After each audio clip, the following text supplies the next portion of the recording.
அன்பான கடகராசி நேயர்களே, தாய்மை உள்ளம் கொண்டவங்க நீங்க. ஏன்னா காலபுருஷனுக்கு 4ஆம் வீடு, சந்திரனின் ஆட்சி வீடு, அதே மாதிரி குருவோட உச்ச வீடு. அப்ப கடகராசிக்காரங்க நீங்க எல்லாருமே பாத்துங்க, எப்ப பார்த்தாலும் பாத்தீங்கன்னா ஒரு தாய்மை ஒரு உணர்வோடய நீங்க பேசுவீங்க. நீங்க ஆணாக இருந்தாலும் சரி, பெண்ணாக இருந்தாலும் சரி, ஒரு பாசத்தோடய நீங்க பேசுவீங்க. உங்களுடைய உணர்வுகள் அப்படி சீக்கிரமா நீங்க வெளிக்காட்டுவீங்க. கோவப்பட்டாலும் அப்படித்தான், சந்தோஷப்பட்டாலும் அப்படித்தான், மனசுல துக்கப்பட்டாலும் அப்படித்தான், கண்ணுல அப்படி கண்ணீர் முட்டிக்கிட்டு இருக்கும். அழுதாலும் பாருங்களேன், ஒரு அழுகையோட பேசக்கூடிய அமைப்புகள் உங்க ராசிக்கு அதிகமா இருக்கும். அது நீங்க ஆணாக பிறந்தாலும் அப்படித்தான், பெண்ணாக பிறந்தாலும் அப்படித்தான். யாரையுமே பாருங்க உபசரிக்கிறதுல மிகப்பெரிய ஒரு முக்கியத்துவம் கொடுப்பீங்க. நீங்க யார் விருந்துக்கு வந்தாலும் சரிதான், வந்தோடனே பாத்துக்கோங்க, சாப்பிடுங்க, செய்யுங்க, ரெஸ்ட் எடுங்க, அந்த மாதிரி ஒரு உபசரிப்புகள் உங்களுக்கு ரொம்ப முக்கியத்துவமா இருப்பீங்க. எந்த ஒரு பிரதிபலனும் எதிர்பார்க்காம தான் நீங்க இருப்பீங்க. இப்போ உங்க ராசிக்கு இது வரைக்கும் 12ல குரு இருக்காரு. உங்க ராசிக்கு 6, 9 கூடியவர் பாக்கியாதிபதியே விரைய ஸ்தானத்துல இருக்காரு. அதே குரு பகவான் இது வரைக்கும் நேர்கதியில இல்லாம வக்கரகதியில இருந்தாரு. இப்பதான் அந்த வக்கர நிவர்த்தி படுறாரு. உடல்ல உங்களுக்கு கடந்த ஆண்டுகள்ல மிகப்பெரிய ஒரு ருணத்தை கொடுத்துருக்கும், ஒரு நோயை கொடுத்துருக்கும். அது எல்லாமே இப்ப சரியாயிரும். நான் அடுத்து உங்க ராசி தான் ஜூன் மாசத்துக்கு அப்புறம் வரப்போறாரு. ஆனா இருந்தாலும் இப்ப ஒரு மார்ச் 11ல இருந்து ஜூன் வரைக்கும் உங்க ராசிக்கு 12ல நேர்கதியில இயங்குறாரு. அப்ப இந்த காலகட்டத்துல உங்களுக்கு தந்தை வழியில வரக்கூடிய சொத்துக்கள் வரும். தாயாரில் இருக்கக்கூடிய உடல்நல பிரச்சனைகள் எல்லாமே சரியாகும். எல்லாமே உங்க ராசி இப்படிதான் நடக்குது. ஏன்னா உங்க ராசிக்கு 4ஆம் இடத்தை குரு தன்னுடைய 5ஆம் பார்வையா பாக்குறதுனால அம்மாவுக்கு இருக்கிற இந்த உடல்நல பிரச்சனைகள் சரியாகும். வீடு நிலம் வாங்குறதுக்கு வாய்ப்புகள் அதிகமா இருக்கும். பெரும்பாலும் நீங்க புதுசா தான் நீங்க வீடு கட்டணும்னு ஆசைப்படுவீங்க. எந்த ஒரு பொருளாக இருந்தாலும் புதுசா ரசனையோட, ரசனைக்கு சொந்தக்காரர்கள் நீங்க தான். ஆனா நீங்க என்ன செய்வீங்க அப்படின்னா, புதுசாவே நம்மளுடைய ரசனைப்படி வீடு கட்டுவோம் அப்படிங்கிற எண்ணங்கள் அதிகமா இருக்கும். அதுக்கு எல்லாமே தடை கொடுத்துக்கிட்டு இருந்தாலுமே இப்ப இந்த காலகட்டத்துல ஒரு 4 மாச காலத்துல நீங்க வீடு கட்டக்கூடிய அமைப்புகளை அதுக்குண்டான ஒரு அஸ்திவாரமா நீங்க போடுவீங்க. நிறைய நாள் பிளான் ஓடிக்கிட்டே இருக்கும். ஆனா இப்ப பாத்தீங்கன்னா அதுக்குண்டான ஒரு அஸ்திவாரம் நீங்க போட்டு உண்டான முயற்சிகள் நீங்க எடுக்க ஆரம்பிப்பீங்க. அதே மாதிரி பாருங்க, தாயாருடைய அன்பு உங்களுக்கு கிடைக்கும். நீங்க எப்ப எங்க வெளியில போனாலும் சரிதான், அம்மாட்ட ஒரு ஆசீர்வாதம் வாங்கிட்டு போங்க. இல்ல தூரமா இருக்காங்க அப்படின்னா அம்மாட்ட ஒரு டைமாவது காலையில எழுந்திரிச்சோனே போனை போட்டு பேசிருங்க. அம்மா சாப்பிட்டியா அப்படிங்கிற அம்மாட்ட ஒரு அன்பான வார்த்தை வாங்கிட்டு போனீங்கன்னா அதுவே அந்த நாள் ஃபுல்லா உங்களுக்கு ஒரு ஆக்டிவேட்டாகவும் ஒரு எனர்ஜியா இருக்கிறதுக்கு வாய்ப்புகள் அதிகமா இருக்கும். உங்களுக்கு நீங்களே ஒரு உற்சாகமான நிறைய நீங்க போயிருவீங்க. உங்க ராசிக்கு இப்ப வருமானங்கள் அதிகரிக்கக்கூடிய நேரம். இந்த குருவோட வக்கர நிவர்த்தியில வருமானங்கள் அதிகரிக்கணும். பாக்கியாதிபதி ஸ்தானங்கள் வலுவா இருக்கிறதுனால உங்களுக்கு அதிகமான ஒரு நல்ல பலன் கிடைக்கும். வருமானங்கள் அதிகரிக்கும். இது வரைக்கும் நான் ஒரு தொழில் தான் பண்ணிக்கிட்டு இருக்கேன் அப்படின்னா இப்போதைக்கு எக்ஸ்ட்ரா ஒரு தொழில் பார்க்கக்கூடிய அமைப்புகள் தானா தேடி வரும். இப்ப நான் வேலை பார்த்துக்கிட்டு இருக்கேன், எனக்கு சம்பளம் குறைவா இருக்கு அப்படின்னா இப்ப இந்த காலகட்டத்துல உங்களுக்கு வருமானங்கள் உயரக்கூடிய வாய்ப்புகள் அதிகமா இருக்கும். எனக்கு என்னதான் வேலை எனக்கு வருமானங்கள் வரமாட்டேங்குது, என்னுடைய மேலதிகாரிக்கு என்னுடைய திறமைகளை பத்தி தெரிய மாட்டேங்குது, இது வரைக்கும் நல்ல வேலையை வாங்க முடியல அப்படின்னா இப்ப இந்த காலகட்டத்துல உங்களுடைய திறமைகள் எல்லாமே வெளியே வரும். அப்ப உங்களுக்குள்ள உள்ள மேல அதிகாரிகளை கூப்பிட்டு பாராட்டி உங்களுக்கு உண்டான ஒரு உத்தியோக உயர்வோ, ஒரு பதவி உயர்வோ, வருமான உயர்வு ஏதோ உங்களுக்கு கொடுக்கறதுக்கு வாய்ப்புகள் அதிகமா இருக்குது. அதே மாதிரி உங்க வீட்டுல உள்ள பெண் குழந்தைகளுக்கு ஒரு சுப நிகழ்வுகள் நடக்கிறது வாய்ப்பா இருக்கு. ஒரு 12 வயசுல இருந்து ஒரு 13 வயசுக்குள்ள இருக்கிற குழந்தைங்க அப்படின்னா அவங்களுக்கு ஒரு ஏஜ் அட்டன் பண்றது, ஒரு சுபகாரியம் நடத்தி சந்தோஷப்படக்கூடிய வாய்ப்புகள் அதிகமா இருக்கிறது. அப்ப உங்களுடைய குடும்பத்துல உங்களை சுத்தியும் நிறைய நல்ல விஷயம் நடக்கிறதுக்கு வாய்ப்புகள் அதிகமா இருக்குது.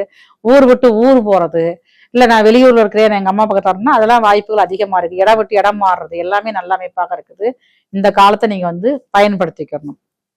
திருமணம் இது வரைக்கும் யாருக்கெல்லாம் திருமணம் நடக்காம இருக்கோ இப்ப இந்த காலகட்டத்தில் அதுக்குண்டான முயற்சிகள் எடுத்தீங்கன்னா எவ்வளவு தடைகள் இருந்தாலும் தடைகள்லாம் சரியாகி திருமணங்கள் உங்களுக்கு நடக்கக்கூடிய வாய்ப்புகள் அதிகமா இருக்குது. புத்திர பாக்கியமும் கிடைக்கிறதுக்கு வாய்ப்பு இருக்குது.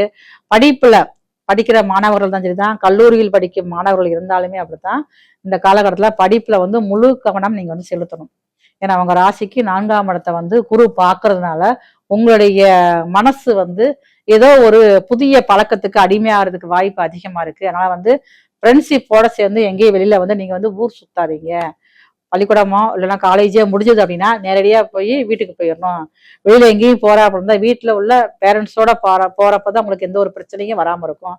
நான் குரு உங்க ராசிக்கு 12ல இருக்காரு, அதை கொஞ்சம் கவனமா வச்சுக்கோங்க. தேவையில்லாத வீண் பிரச்சனையில நீங்க மாட்டிக்கிற கூடாது. அதனால கல்லூரியில் படிக்கிறவங்க, பள்ளியில் படிக்கிறவங்கள கொஞ்சம் கவனமா படிப்புல மட்டும் கவனம் செலுத்தினா ரொம்ப நல்லா இருக்கும். அதே மாதிரி அலுவலகத்தில் வேலை பார்க்கக்கூடிய பெண்களாக இருந்தீங்க அப்படின்னா உங்களை பற்றிய வதந்திகள் வந்து நீங்க வேலை செய்யற இடத்துல பரவும். நீங்க எவ்வளவுதான் நேர்மையாக இருந்தாலும் சரியான முறையில் உங்களை நடத்தி எல்லாமே இருந்தாலுமே வந்து உங்களை பற்றி தவறான ஒரு வதந்திகள் வந்து உங்க மனசை வந்து வருத்தப்பட வைக்கும். ஆனா எதுனாலும் ஒண்ணுனா உங்களுக்கு மனசுல வந்து பாதிப்படைகிற மாதிரி பெரிய அளவுல வந்து சோகத்துக்கு போயிருவீங்க. இது வந்து கிரகத்துடைய நிலைகள்னால அது வந்து உங்களுக்கு வந்து அப்படி இருக்கு. இதை நினைச்சு நீங்க ஒன்றும் மனசுல வந்து வருத்தப்பட வேண்டாம். அடுத்து வரக்கூடிய காலங்கள்ல அவங்க வந்து புரிஞ்சுக்குருவாங்க. அடுத்து பாருங்க, உங்களுக்கு தந்தை வழியில எதிர்பாராத ஒரு பிரச்சனைகள் வரக்கூடிய காலமா இருக்கு. தந்தை அல்லது தந்தை வழி உறவினர்கள் மூலமாக நிறைய ஒரு பிரச்சனைகள் வரக்கூடிய காலமாக இருக்கிறதுனால தந்தை வழி உறவுகள்கிட்ட ரொம்ப கவனமா இருந்துக்கங்க. ரொம்ப போய் நெருங்கி உறவாடாம செய்யாம ஒரு எல்லை வச்சு நீங்க பழகிட்டே ரொம்ப நல்லது. உங்க வயசுல உள்ள மூத்தவங்க கிட்ட முடிஞ்ச அளவுக்கு வந்து ஒரு வாக்குவாதமோ ஒரு பிரச்சனையை நீங்க வந்து வச்சுக்கிறாதீங்க. இந்த ஒரு 4 மாத காலங்களுக்கு வச்சுக்கிறாம இருந்தீங்கன்னா நல்லா இருக்கும். நீங்க படித்த ஆசிரியர் வந்தாங்கன்னா அவங்களுக்கு ஒரு மரியாதை செலுத்துங்க. நீங்க வந்து ஏதாவது அவங்களுக்கு ஒரு அவங்களால முடிஞ்ச அளவுக்கு ஏதாவது உதவி பண்ணாலே போதும். உங்களுக்கு வந்து மிகப்பெரிய நல்ல அமைப்பாக இருக்கும். தொழில் புதுசாக நீங்க தொழில் அமைக்கணும் அப்படின்னு நினைச்சீங்கன்னா அது வந்து கொஞ்சம் பார்த்து கவனமா செஞ்சுக்கங்க. உங்களுக்கு உங்க ஊர்ல இருக்கக்கூடிய சிவன் கோவில் தான். சிவன் கோயில ஞாயிற்றுக்கிழமை ஒரு காலையில ஒரு 9 மணிக்கு போய் அங்கு இருக்கக்கூடிய நவகிரகத்துல இருக்கக்கூடிய குரு பகவான் ஞாயிற்றுக்கிழமை காலைல 9 மணிக்கு போய் குருவுக்கு பிடிச்சதே வந்து உங்களுக்கு வந்து முல்லை பூதான். அது வாங்கி அந்த அவருக்கு வந்து அர்ச்சனை பண்ணிட்டு வாங்க. அப்படி அர்ச்சனை பண்ண முடியல அப்படின்னா நீங்க வந்து 2 விளக்கு மட்டும் போட்டு வாங்க. தனியா அகல் வாங்கி நெய் வாங்கி பஞ்சுத்தறி போட்டு 2 அகல் விளக்கு தீவை ஏற்றிட்டு ஒரு 10 நிமிஷம் இன்னும் நல்லா வழிபாடு செஞ்சுட்டு வாங்க. குரு ஒருத்தரை மட்டும் தான் நம்ம வந்து நேரம் நின்று வணங்க முடியும்.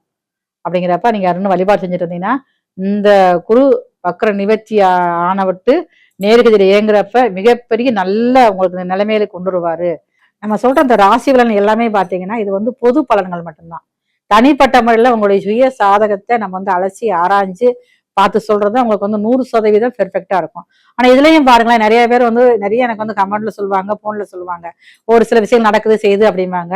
எதுவாக இருந்தாலுமே வந்து முறையான ஒரு நம்பிக்கையோட சொல்லக்கூடிய கோயில்களுக்கு போய் வழிபாடு செய்யறப்ப எல்லா விஷயங்களுமே உங்களுக்கு வந்து வெற்றி கிடைக்கக்கூடிய வாய்ப்புகள் வந்து அதிகமாக தான் இருக்குது. என்னதான் வந்து குரு நிவர்த்தி ஆனாலுமே வந்து அந்த குருவுமே பாருங்களேன் அவருடைய பகை வீட்டுல மாரகஸ்தானத்துல உட்காந்துருக்காரு. அப்படிங்கிறப்ப நிறைய பேருக்கு வந்து மனசுல எல்லாம் பலமான பிரச்சனைகளை கொடுத்துக்கிட்டே இருப்பாரு. அந்த குரு வந்து எல்லாத்துக்குமே நல்லதும் செய்ய மாட்டாரு, அதே மாதிரி பாதகமும் செய்ய மாட்டாரு. அப்படி இருக்கிற காலத்துல முறையான வழிபாடுகள் இருந்தா தான் நம்மளால வந்து அடுத்த காலத்துக்கு போக முடியும், வாழ்க்கையிலேயே வெற்றி பெற முடியும்.